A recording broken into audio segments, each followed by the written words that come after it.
Welcome to Social Psychology. This is unit number 1, Introduction to Psychological Science, and the course.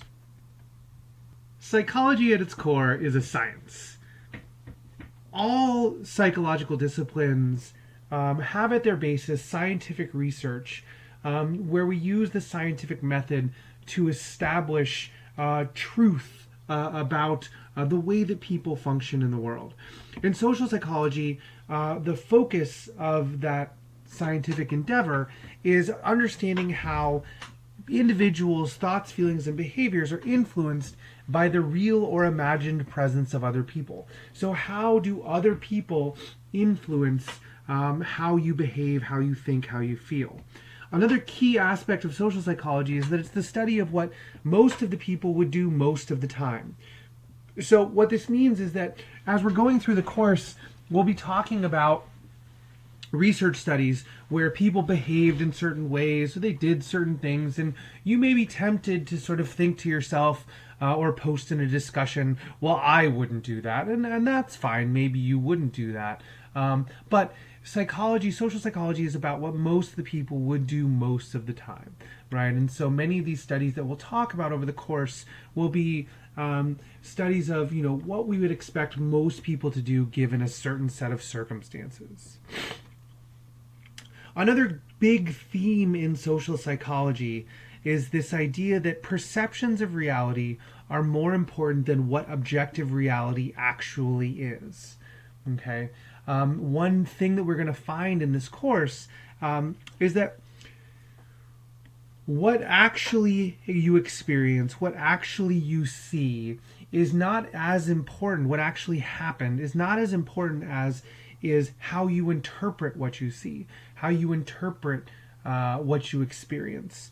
All of the perceptions that you have are going through your own individual filter, right? And that filter is emphasizing certain information. It is coloring certain information or experience with emotion based on experience, right? And so this idea that we're going to unpack throughout the quarter or throughout the term is this idea that perceptions are going to be more important.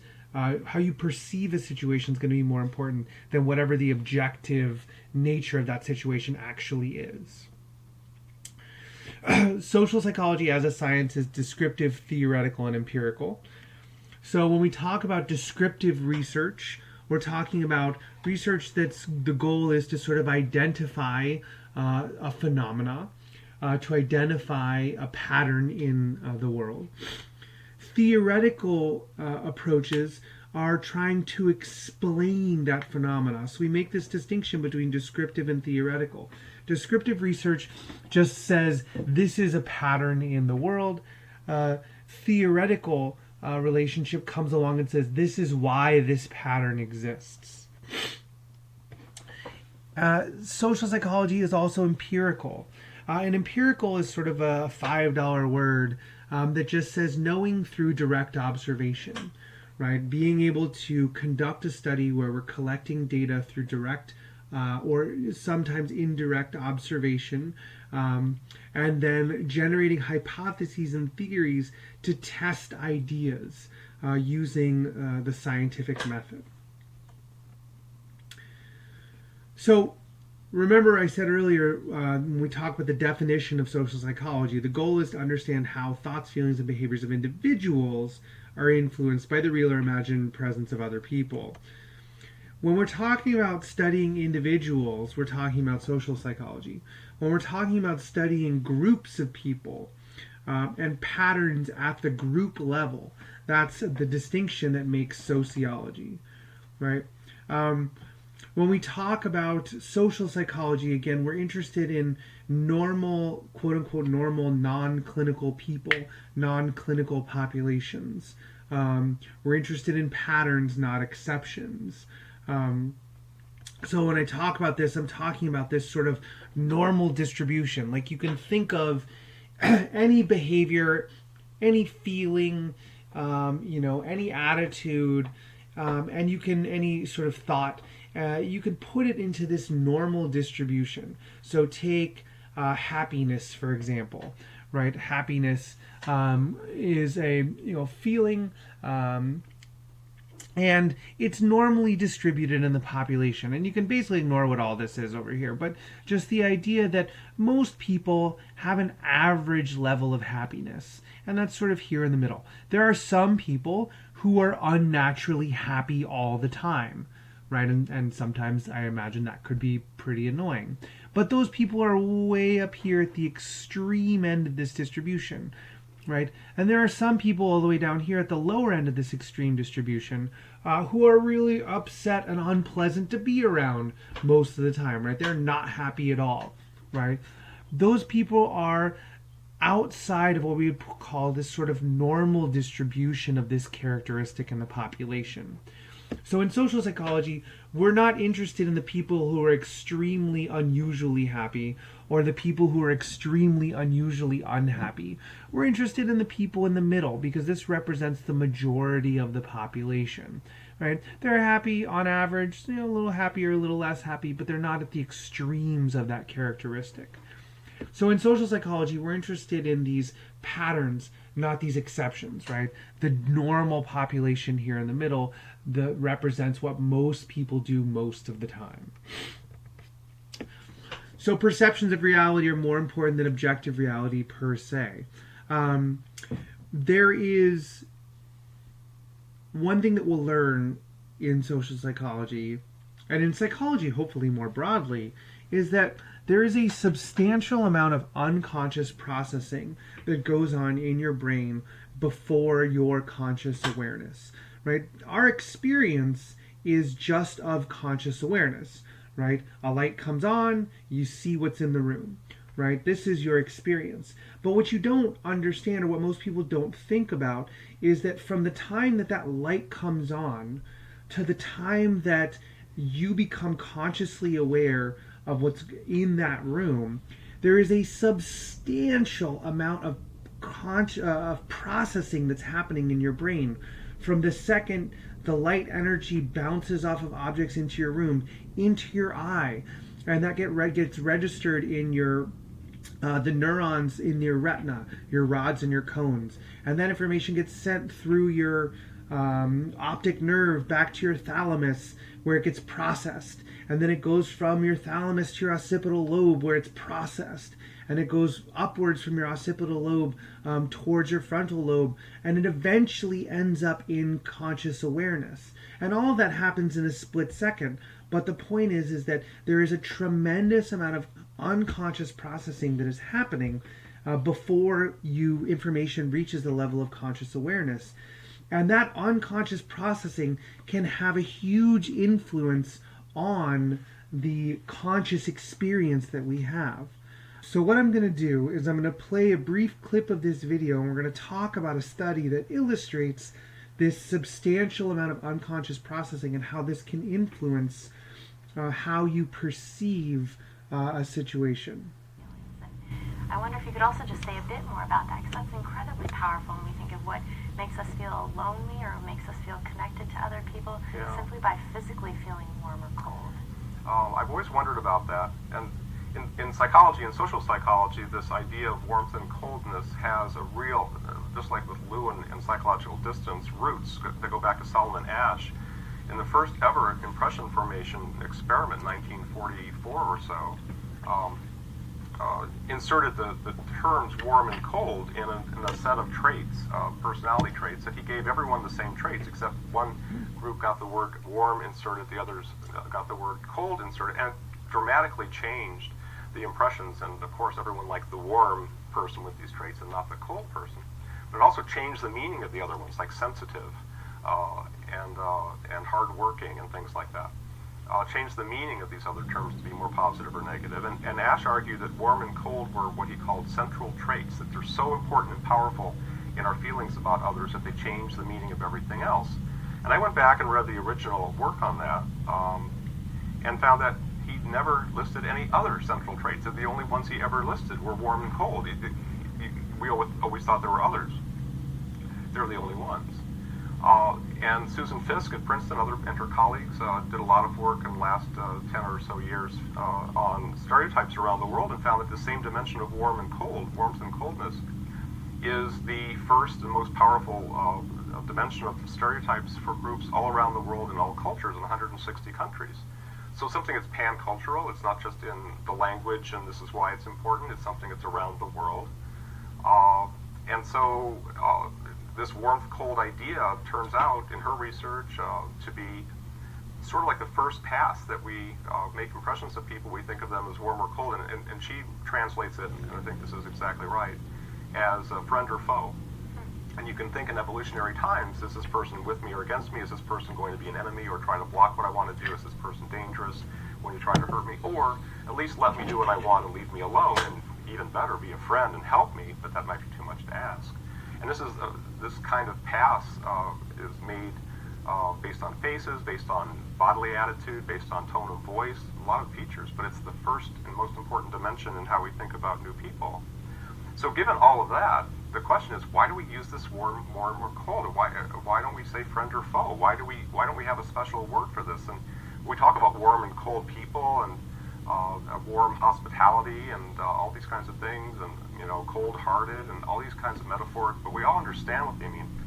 So we again reason that this is because that the abstract idea of social warmth and coldness is maybe built on the physical, and again that we might be able to activate the social or abstract version by just the physical sensation of warmth and coldness. So we replicated Ash's old work without the words warm or cold, but just with actual physical experiences of holding a hot coffee or an iced coffee or other means, sort of analogous to my shower, my hot shower when I was 11 or 12 years old in that hotel room. And we replicated Ash's findings. So everyone saw the same 6 personality traits, but had very different impressions of this person based on if they just briefly held a hot coffee or a cold coffee. And we followed it up by asking them in another study if they wanted to keep their compensation for the experiment for themselves or give it to a friend, which would be more generous and pro-social, the warmer thing to do. And again, the majority in the hot coffee condition chose to give their compensation as a form of gift certificate to a friend, and the majority in the cold condition kept it for themselves. So in those initial studies, which have been replicated by lots of other people since, it's really expanded to this idea of social coldness or loneliness can be, to some extent, or social lack of social warm feelings can be compensated to some extent by actual physical warmth, as in the shower example or in a hot beverage. So there's kind of a lot going on in what John Bargh just had to say about warmth and coldness, but at its core, this idea that warmth and coldness are fundamental dimensions that we use to sort of think about people. And what John Bargh reasoned was that this may come from physical warmth and physical coldness. And so in that study that he briefly talked about, what they did was they had people hold on to either a warm cup of coffee or a cold cup of coffee. Imagine someone approaches you on the street and they say, here, do me a favor, just hold on to this cup of coffee for me, and then I need you to fill out this survey, right? Actually, it more likely was something along the lines of, do you mind, would you like to fill out the survey? Okay, can you hold my coffee while I get out the clipboard or whatever? So half of the people held on to the hot coffee, half of the people held on to the iced coffee, the cold coffee. And then they had people evaluate a person. So here, read about this person, tell me what you think.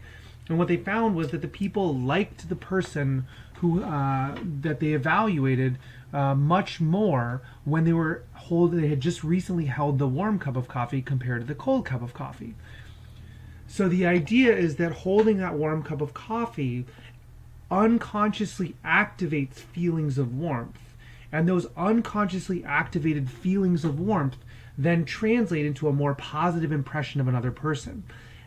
Or conversely, unconsciously activate feelings of coldness, which affects how you perceive the other person in a more cold manner, so you like them less.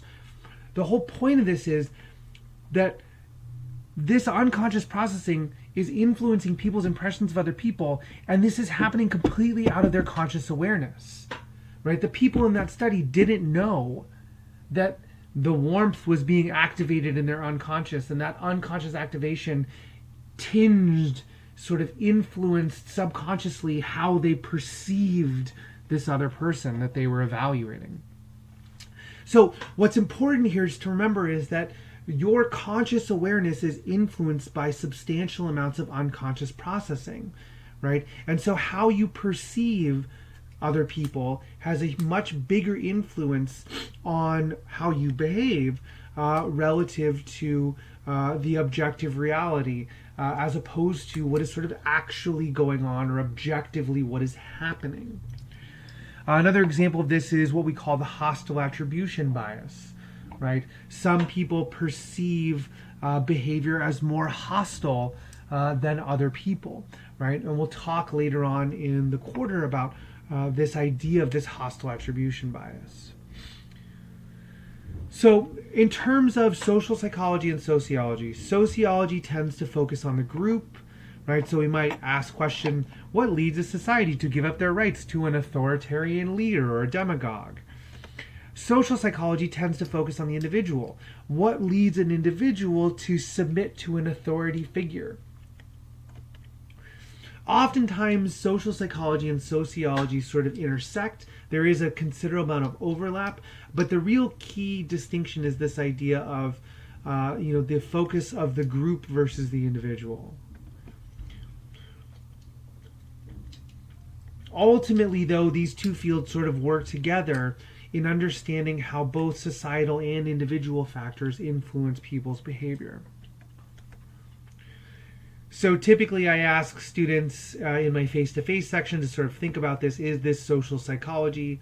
So I'll put these up here and then we'll talk about them. So is this social psychology?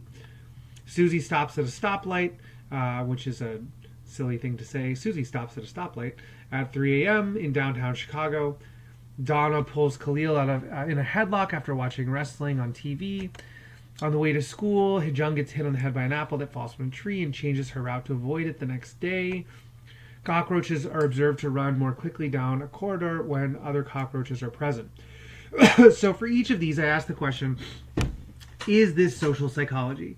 And the answers are, well, as you probably thought about it, the first one is social psychology. Because again, social psychology is how individuals' thoughts, feelings, and behaviors are influenced by the real or imagined presence of other people. So why do you stop at the stoplight at 3 a.m. downtown? Because that's what people do, right? Even though there might not be cops anywhere, even though there might not be any other cars coming, there's a social rule that says you stop at stoplights. And so when you do that, right, that is the influence of other people on your behavior. The same thing with Donna and Khalil, right? You watch something on TV and then you imitate that behavior. That's other people influencing your behavior. Hijung getting hit on the head by an apple, that is not social psychology. Because this isn't the influence of other people, right? It's just the natural world. Now, you could add some information to make this social psychology. So perhaps they're embarrassed, right? They're walking with their friend and they get hit on the head with an apple and now they're embarrassed. And if they're embarrassed and that's the reason why they change their behavior, well, then that becomes social psychology because it's the influence of other people. The last one, cockroaches run down a corridor more quickly. We'll spend a whole probably 30 minutes talking about this study. This is social psychology. Notice that the definition of social psychology doesn't actually say people, it says individuals. And individuals can be animal models of behavior. So cockroaches count. Now there's some key terms to understand as we're going through the course. And this will be useful for those of you who haven't taken research methodology or senior thesis yet. The majority of students in this social psychology class are going to be criminal justice, psychology, sociology students. And so for those students, I will often make statements like this will be useful to you later on. If you're not one of those students, that's okay. This will be useful to you too.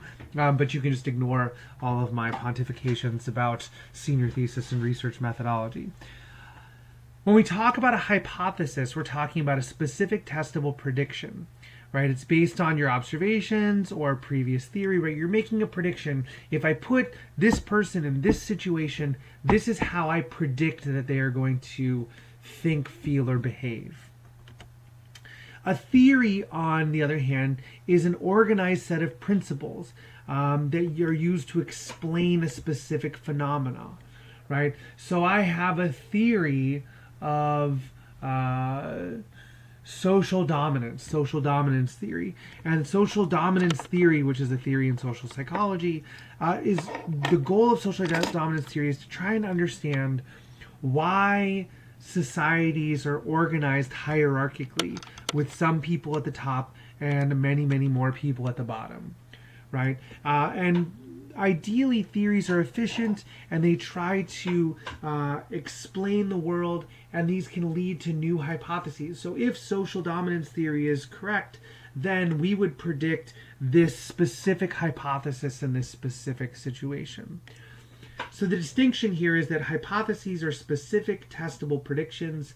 Theories are organizing frameworks.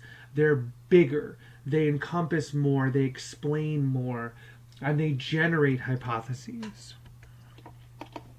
Another key term is this distinction between basic research and applied research. So basic research is just research into increasing our understanding of human behavior, right?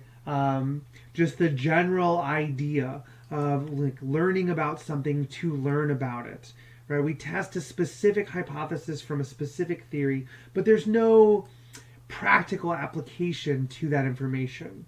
Asterisks, right? I put asterisks here because one thing about basic research that's really important is that what is basic research today? What is just doing research just to learn, just to know, to understand more? What is basic research today can sometimes and often does down the line 10, 20 years later have a practical application. Applied research is when you are doing research specifically for applications. So I may be developing an intervention where I'm trying to reduce high school dropout rates or increase college enrollment rates or something like that, and then I'm testing to see if my intervention works. That's applied research.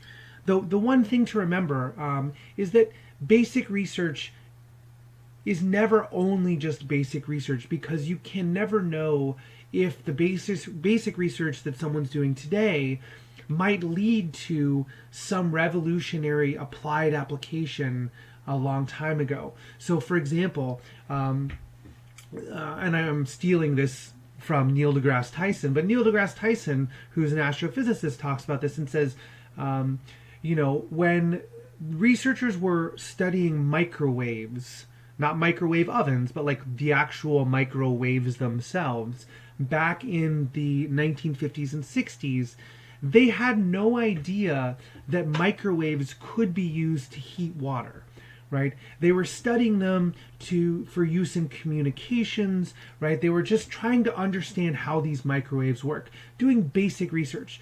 Then this researcher finds, hey, look, it turns out that these microwaves can heat water, right? They agitate water and cause them to get hot. And then some engineer comes along and says, hey, we can take this basic scientific principle, and then we can apply it. We can actually use it to develop microwave ovens. Like, let's make a box and put a thing in there that generates these microwaves. And look, we have a new way of cooking things.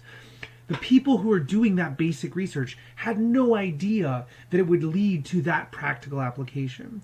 Right? So both basic research and applied research are important. And the distinction is that basic research is just knowledge for the sake of knowledge. Applied research is doing research with a specific application in mind. Now, we talk about, there's a variety of strategies that we'll use to do research. We'll talk a lot about this in research methodology. The most common we'll talk about in this class are going to be surveys, experiments, naturalistic observations, and case studies. Today, though, I'm going to focus the rest of this web lecture on experiments because we will talk a lot about various experiments in this class. And the reason why is that experiments are really useful for determining causality. You'll see it's sort of the only way that we can learn about cause and effect in the world. So we'll say, for the sake of argument, I have this theory, I have this idea that caffeine improves mental functioning. And so I'm predicting a relationship between two variables, caffeine and mental functioning. Now, generally when we do research, we'll talk about operational definitions of variables. So the term operational definition just means taking something that's abstract and making it concrete. So caffeine consumption is abstract, mental functioning is abstract. If we make those concrete, we could say drinking 2 cups of coffee is an operational definition of caffeine consumption. We could say an intelligence test, how well you do on an intelligence test, is an operational definition for mental functioning. Okay. When we do research, it's important to think about what are the specific operational definitions, the concrete procedures that we're going to use to test our hypothesis. So also, though, it's important to remember that we're making a prediction, right? We'll predict that one variable will have an outcome on another variable. One variable will cause changes in another variable. X causes Y. So in this caffeine and mental function example, we're saying that caffeine causes increased mental functioning. Okay. Now, it could always be that this is the other way around, right? It could be that people with higher mental function just happen to gravitate towards caffeine, right? Just because maybe we observe that there's a relationship between these two variables, it doesn't necessarily, we can't determine whether one causes the other without doing an experiment. When we do an experiment, we're going to manipulate one variable to see its effects on the other variable. And the variable that we're going to manipulate is the one that we think is doing the causing. So in the X causes Y paradigm, X leads to Y, X causes Y, X influences Y. The X that we're going to is the variable that's going to be doing the causing. And so we're going to manipulate that. In this example, perhaps we have people come into our lab and some of them get 2 cups of coffee and the others get nothing. And then we measure their mental functioning afterwards, right? So notice we're manipulating the coffee. Half of the people in our lab are going to get 2 cups of coffee. The other half are getting nothing. And then we're measuring some outcome. X causes Y, right? So in this case, X is the variable that we manipulate. It's the coffee. And then we measure this outcome Y, which is mental functioning. Now we have fancy names for these, which you've probably heard of before, but may not necessarily be able to keep straight. Right? This is independent variable and dependent variable. The independent variable is the thing that's manipulated in an experiment. It's the thing that we think is doing the causing. It is the X in the X causes Y, X leads to Y scenario. In our study, it's caffeine intake. The dependent variable is the outcome. Right? It's the effect in the cause and effect relationship. It's the Y in the X influences Y, X causes Y. And typically in an experiment, what we're going to do is we're going to manipulate an independent variable, and then we're going to measure its effects on some outcome, on some dependent variable. Right? And so in this way, the dependent variable sort of depends on the independent variable. And you can think about this in the IV causes DV little bubbles here. X causes Y, X leads to Y, X influences Y. This is the way to figure out what is an independent, what is a dependent variable, right? If I say, I have a feeling that eating too much sugar leads to changes in the bacteria in your lower intestine, right? Then too much sugar is the independent variable because it's causing changes in the bacteria, right? So this X causes Y structure is a good way to sort of understand what is the thing that's doing the causing and what is the thing that is being affected, right? Now, in the world, there are always going to be more than 2 variables, right? So if I'm saying that caffeine leads to increased mental functioning, right? And I do my study, there are other things that might be influencing increased mental function. And when I ask students in class, I say, what are some other variables besides coffee that might, besides caffeine, that might influence mental functioning? And a lot of times students will say things like, well, the amount of sleep that you got last night, or your baseline level of intelligence, right? Which are all things that influence increased mental function, absolutely. But in this study, there are other things that we're doing to the participants that might also affect this mental function, right? So the people who get 2 cups of coffee compared to nothing, they're also getting the hot water, right? So the 2 cups of coffee group, they come into the lab, they drink 2 cups of coffee, they take our intelligence test. The other group comes into the lab, they get nothing, and they take an intelligence test. Well, the people who drank 2 cups of coffee, they certainly got the caffeine, but they also got hot water. They also got non-caffeine components of coffee, right? There's a bunch of other stuff in coffee besides caffeine, right? And so we talk about these differences between the levels of our independent variable. So when I say levels of independent variable, I often mean groups. So our independent variable is caffeine, and we have a caffeine group and a no caffeine group.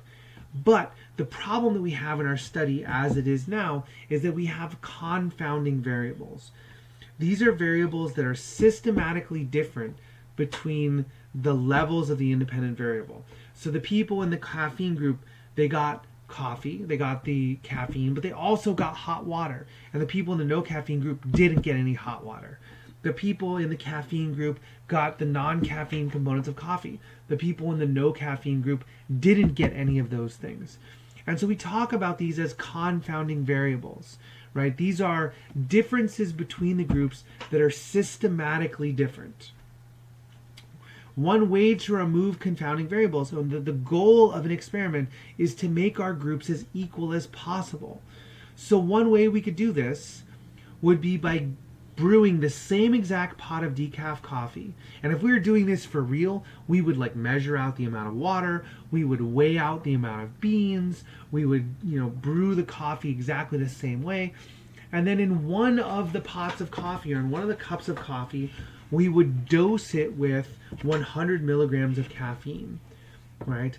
And by doing this, now the no caffeine group is drinking the same exact cup of coffee as the caffeine group. And the only difference between the two groups' experience, they all come in, they all drink the same cup of coffee, they all take the same exact intelligence test. The only difference between the two groups is the presence or absence of the caffeine. And when we do this, the group that gets the treatment we'll talk about as the experimental group. The control group is the group that we use as sort of a basis for comparison. If we don't do anything, we don't give them any caffeine, they just drink the cup of decaf coffee, what does that look like in terms of their scores in the intelligence test? You can think about this as sort of the comparison group. It's the baseline. Now, these are confounding variables. When there are systematic differences between the groups, those are confounding variables, right? We want to eliminate those confounding variables by making the two levels of our independent variable as equal as possible. But what about those other variables? What about baseline level of intelligence? What about the amount of sleep that people got last night? What about the sensitivity to caffeine, right? These are not confounds, right? Because they're not systematically different, right? They're kind of random. Like some people who come into our study might have gotten a good amount of sleep. Some people might not have. Some people might have a really high baseline level of intelligence, and some people maybe not, right? So these aren't systematically different between our groups, but they do influence our dependent variable. And a way that we can control for this is with what we call random assignment, right? Randomly assigning people to conditions helps to ensure that our groups are equal before administration. So for example, if we randomly assign people to two groups, so every other person that comes into the door, among this group of participants, some people are higher in intelligence, some people are lower in intelligence, right? Some people got lots of sleep, some people got no sleep. the thing is, if we randomly assign the people to groups, what that means is that we're equally distributing all of those individual difference characteristics across both of our groups, right? On average, Group A, if we randomly assign people, should have the same average level of intelligence as Group B. On average, if we randomly assign people, Group A should have the same approximate level of sleep as Group B. And random assignment equally distributes all of these extraneous variables across both of our groups. So what this means is that by randomly assigning people to groups, they're equal at time 1. So if we were to go ahead and give them an intelligence test right now, without doing anything, just randomly assigning them, those groups should be equal on this level of intelligence. Now, I don't mean like 1-to-1 equality, I mean group average. The group average intelligence for Group A should be no different than the group average for intelligence for Group B, because we've randomly assigned, we've equally distributed intelligence across both groups. So, if our groups are equal to start with, and then we add in our manipulation, so they both get the same exact cup of coffee, one group gets 100 milligrams of caffeine, the other group doesn't. The only difference between the two groups experienced in our experiment is the presence or absence of caffeine, right? If our theory is correct, then the experimental group should score higher in intelligence compared to the control group, right? If it's correct. And this is how we are...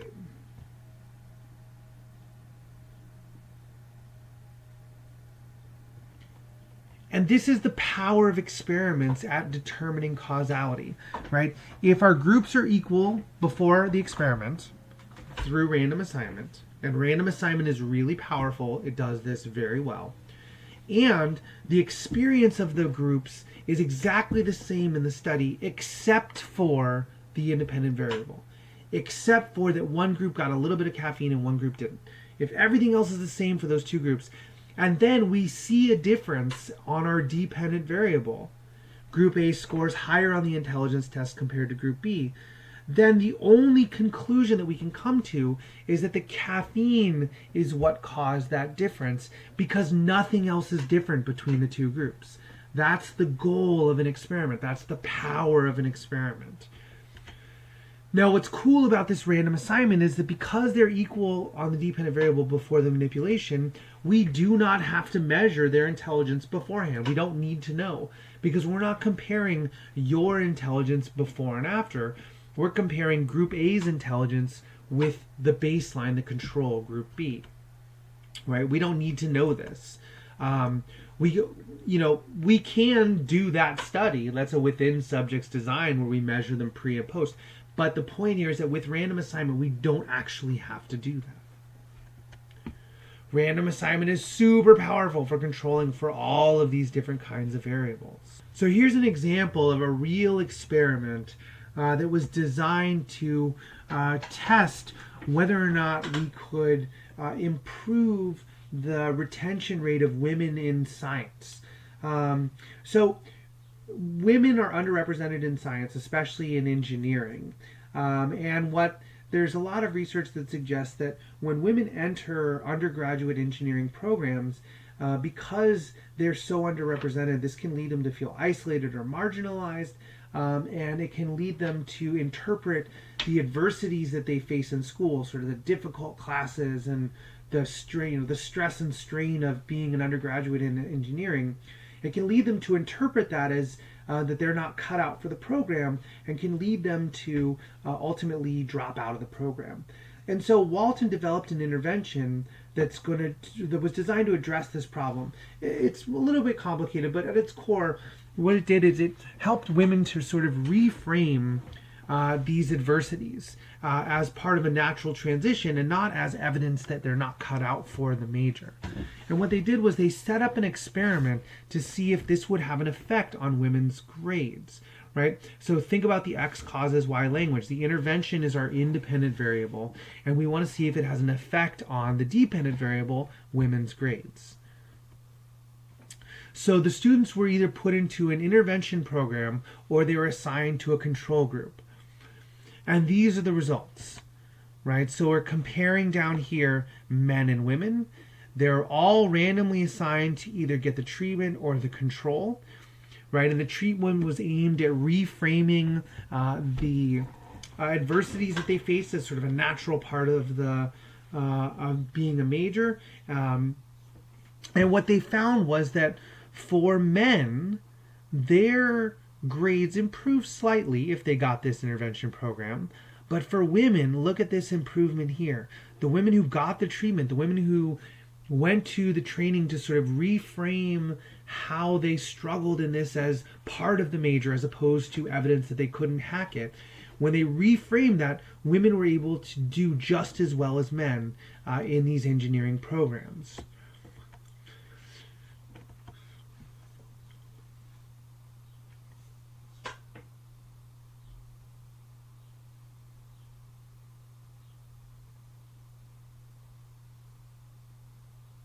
So this is an example of randomly assigning people to conditions, either the treatment group or the control group, and then measuring some outcome. Technically, this has two independent variables because there is also an independent variable of gender. But gender is not something that we manipulate, right? I can't randomly assign you to be a male or a female for the day. We'll talk a lot more about that in research methodology. So I have a brief bit here about ethics in psychology. Researchers, we have an ethical and moral obligation to protect our research participants from risk. One principle of this is that research participation must be informed and it must be voluntary, right? If you are participating in a research study, you must know what you are getting yourself into so that you can make an informed decision. We will talk a lot about deception in social psychology.